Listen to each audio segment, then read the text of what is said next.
What we're focused on is trying to look at how in biology you can go from what's going on down deep in the biology to how it starts to vary for all sorts of different individuals.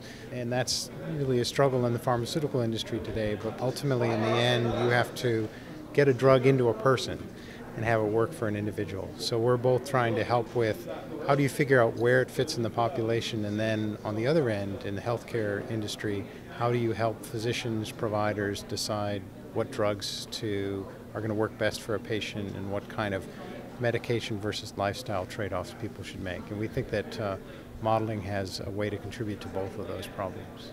Our focus is to work in different disease areas, and within those areas it's really critical that we build a model that represents what we know about the physiology and the mechanisms in the biology, but is also we can validate it against a lot of the different clinical studies that people have done over time. So Physiolab is really a mathematical description of those mechanisms, and it's done in a very visual way and connected to the data and the literature. So a scientist who's not a mathematician can go and explore the physiology, but someone who has an engineering or a mathematical background can dig into the equations and look at the parameters and then run experiments and do the validation to say, I'm comfortable that this model represents what we know about the biology, and then be able to see the validation.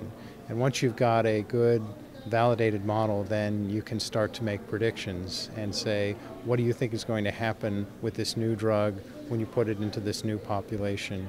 So we've worked with a number of large pharma over the years and been able to see drugs go into trials and be able to have our predictions be confirmed with numerous pharmaceutical companies and move through multiple stages. So we help make a prediction that gets confirmed in a first trial, and then they use the model to design the next stage and move forward.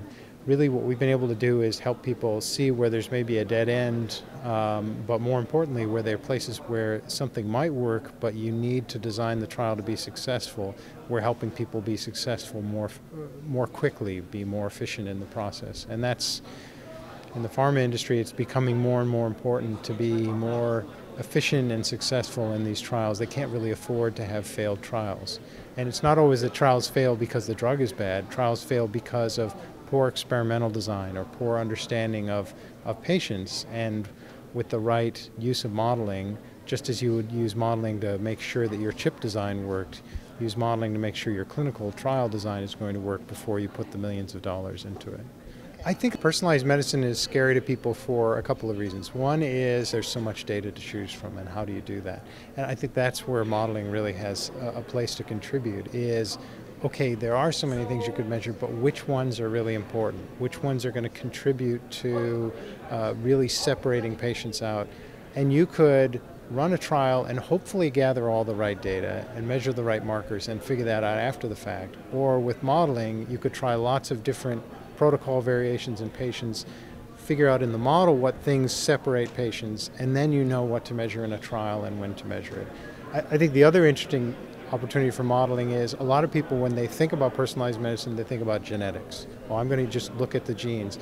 And there are plenty of other things we can measure. There may be perfectly good blood markers that are very easy to measure that will do the separation for you. So we need to get beyond just thinking of personalized medicine means just genetics. It means genetics, but it also means blood markers or imaging and some combination of all of those. And I think modeling can help us narrow down where are the signals that are really helpful to separate out patient response, and let's focus on those, but do it efficiently in the modeling process, so when you get into the expensive clinical process where you're starting to spend millions of dollars, you've already mapped out what you're going to do and you do it very efficiently.